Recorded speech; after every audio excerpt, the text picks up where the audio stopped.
Students being given a lesson in business. This is a government-run secondary school in Abuja. It's one of the better ones here, a place where student grades are steadily improving each year. But a report by a British commission says schools in 10 other Nigerian states aren't improving, despite receiving over $160 million in foreign aid from the UK. The Independent Commission for Aid Impact says the money is being wasted on bad teachers and poor infrastructure. The report also accuses the Nigerian government of inconsistent funding.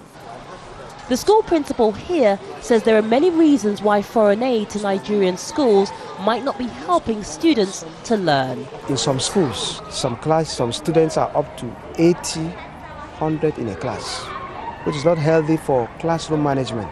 So, but the problem of funding to some extent is inadequate, and the managing of those funds, we find out that we are lacking in such areas. Despite the report, the UK's Department for International Development defends its aid to Nigerian education. It dismisses the report into the spending of $160 million on schools as limited and says the report fails to take into account recent improvements.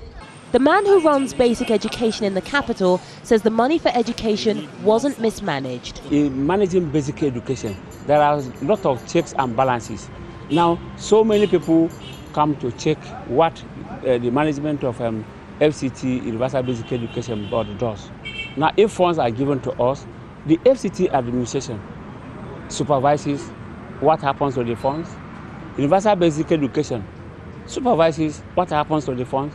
The Federal Ministry of Education supervises what happens to the funds. So there are a lot of checks and balances. Conflict is a disagreement. But it looks like those checks and balances are not translating into improved learning.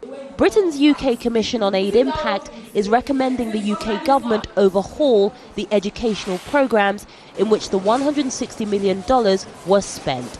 And it wants that done before spending another $200 million between now and 2019 on the same programmes.